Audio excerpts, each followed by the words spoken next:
It's Rustic Tree Ornament Day. Happy Christmas in July, guys. This is an updated video for the rustic tree, just in case you've seen an old one. I wanted to mention a few things before we get started. You can use any worsted weight yarn. You can use cotton, acrylic, a blend. It all works up really well. You can use mostly any hook size as well. So you can use a D, an E, an F, a G even. Just know that it might be a tad bit smaller or bigger depending on the hook size that you use. Also, you can use any type of hanger. It all looks great.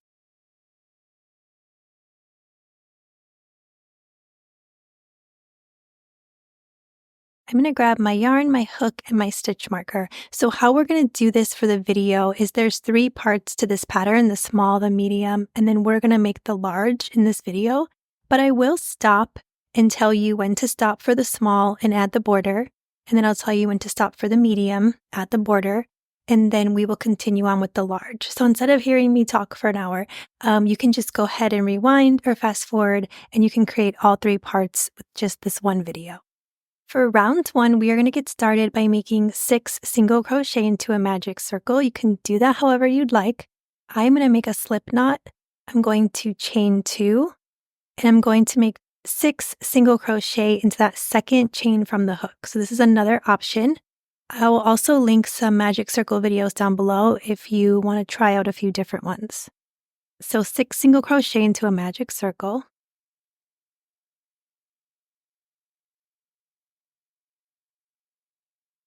We're going to tighten up our magic circle, but depending on what hanger you're going to use, you'll want to leave a little bit of your magic circle open. If you're using something really thin, it's fine to leave a tiny hole, but if you're going to use like a thicker ribbon or a faux leather string, you might want to leave a little bit more room. I'm going to place my stitch marker on the last stitch of the round, but feel free to place it on the first if that's what you're used to. For round 2, we are going to make a single crochet increase in that first stitch, and we're going to single crochet in each of the next 2 stitches. We're going to place our hook under that first stitch, and we are going to make 2 single crochet into the same stitch, which is a single crochet increase. Single crochet in each of the next 2 stitches. Here's single crochet 1, move over, single crochet 2. So now we're going to make another single crochet increase. And then we're going to single crochet in each of the next 2. At the end of round 2, we're going to have 8 stitches. You can change your stitch marker. For round 3, we are going to make an increase in the first stitch, a single crochet in each of the next 3. Here we're going to place our single crochet increase in the first stitch, single crochet in each of the next 3 stitches,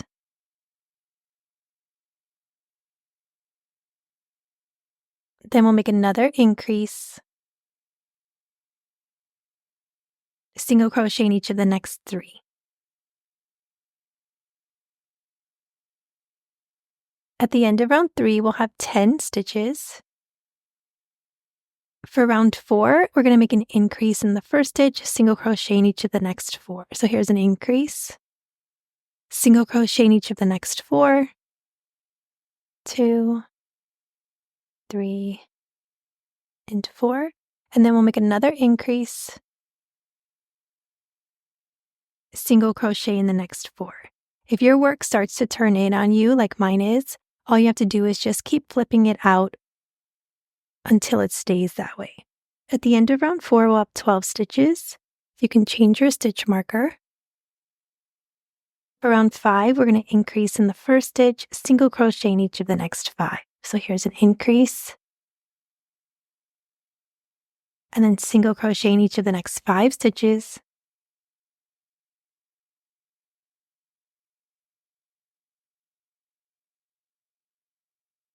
Make another increase,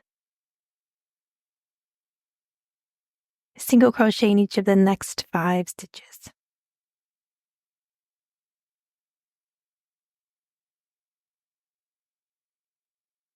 At the end of round 5, we're going to have 14 stitches. Change your stitch marker. For round 6, we're going to make an increase in that first stitch, single crochet in each of the next 6 stitches. Here's our increase,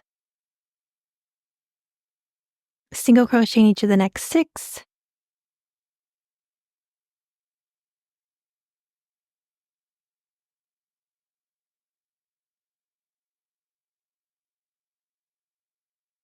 Then we'll make another increase.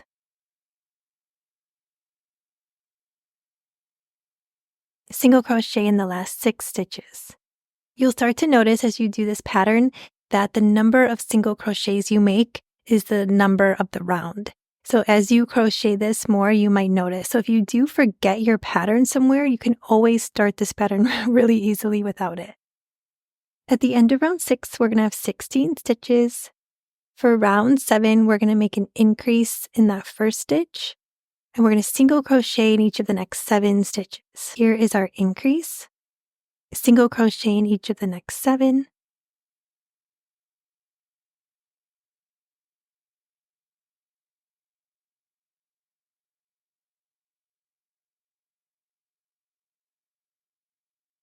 And then here's another increase. Single crochet in the last 7.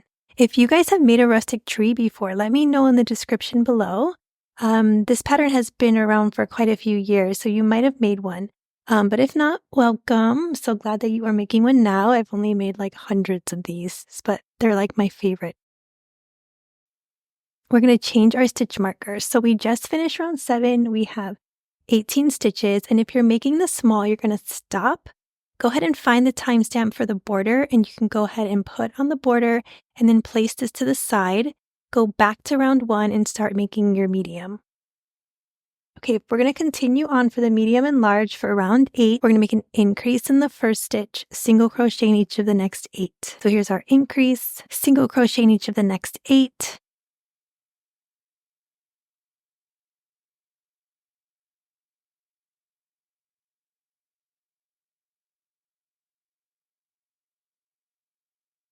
And then we'll make another increase, single crochet in the next 8. And if you do make this pattern and you enjoy it, I also have a farmhouse tree. It is basically the same pattern but with a different border, and it's a really pretty border. And then I also have a ruffle tree that has a pretty ruffly border if you like that look as well. So there's some options. You can change your stitch marker. At the end of round 8, we'll have 20 stitches. For round 9, we're going to increase, and then we're going to single crochet in each of the next 9. Here is our increase. Single crochet in each of the next 9 stitches.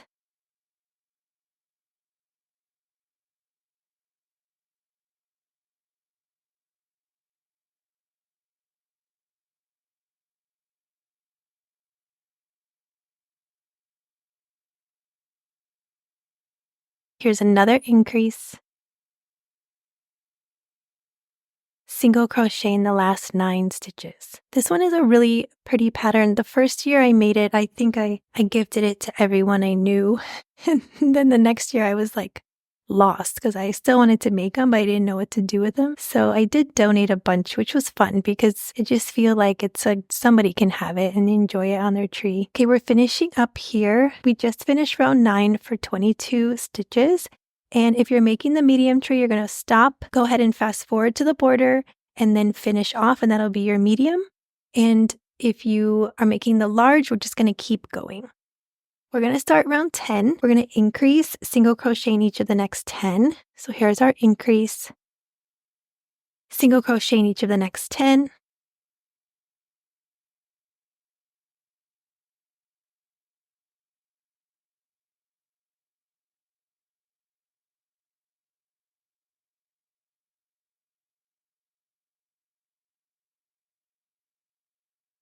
And then we have another increase,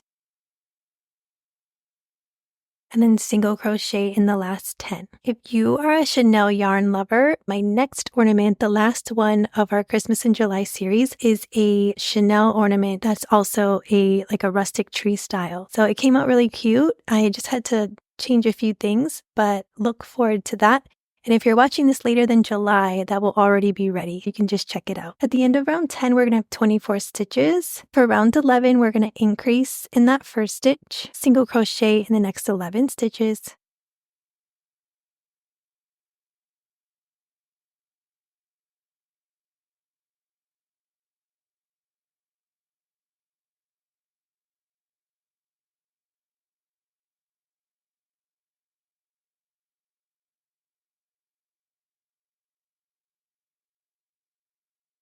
Then we're going to make another increase, single crochet in the last 11 stitches. If you are looking for more ornaments to make, I do have a wreath that I just put up in a really cute bell. And then there's these 3 tree options. So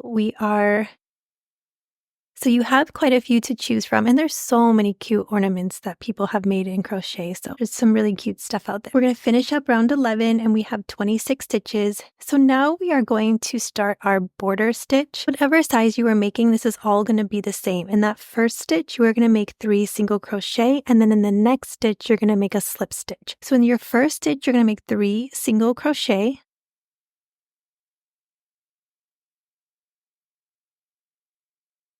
Move over and make 1 slip stitch.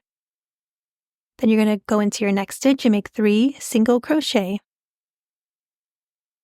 Move over for a slip stitch. Then we have 3 single crochet.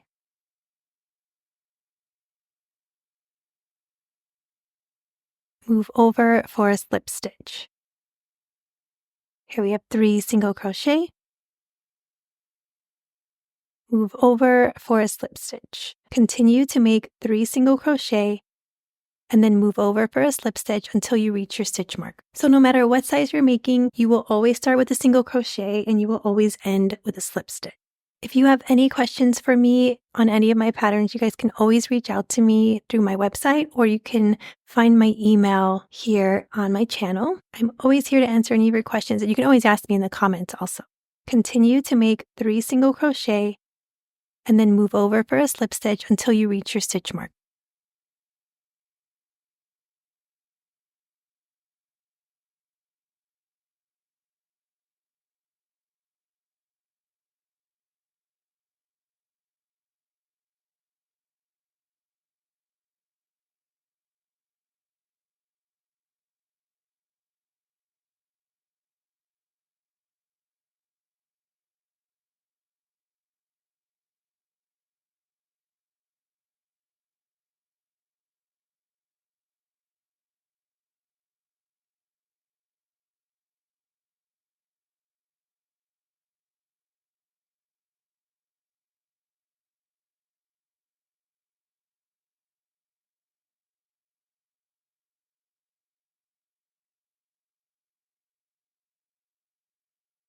Okay, from here, we're going to leave a tail.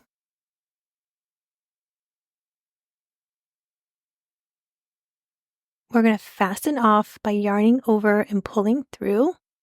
And then I'm going to grab my yarn needle and I'm just going to weave in this piece.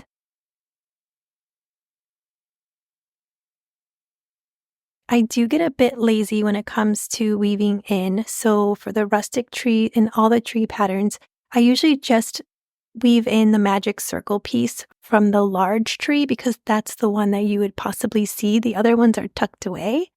So if you'd like, you could weave in the magic circle piece for the large, but you could also do it for the small and medium.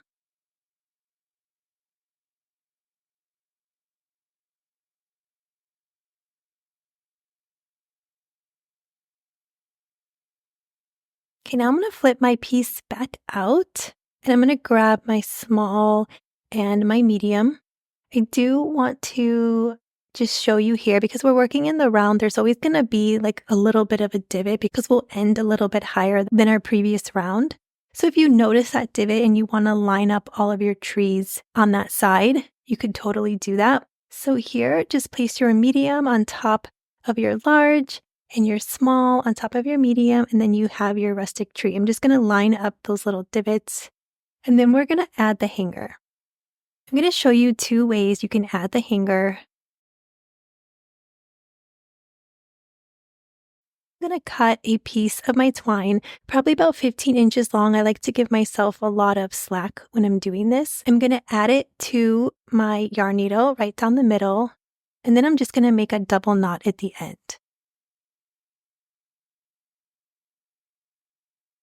I'm going to take my yarn needle, I'm going to go up through my large layer, then my medium, and then my small. Pull it all the way up to the knot. And then you can just cut the top of the yarn right next to your yarn needle. And then you can make a knot on the top. So I just like to wrap it around my finger, make a knot, leaving enough room for it to hang on the Christmas tree. You can cut off that top bit, and then that is your option 1. That looks a little bit more rustic, but it's called a rustic tree, so that kind of goes. If you wanted, you could grab some Aleene's fabric glue, and I like to add just a little bit, or any fabric glue works. You can add just a little bit around the edge, and that just keeps all of those layers together. You can also add a little bit down here on the bottom of the knot, and that just keeps everything in place. I do suggest this if you are selling it or gifting it and you notice that they're kind of popping up, just to add that little bit of security. For option 2, this is more of a seamless look. You won't have that big knot on the top. So I'm going to grab this thicker faux leather string. I'm also going to leave probably about 15 or so inches. For this string, you just want to grab the ends of the string and pull it through. So I'm going to do one side at a time. So I'm going to go through my small, my medium, and here my large. And then I'm going to grab that other side and do the same exact thing. Go through my small,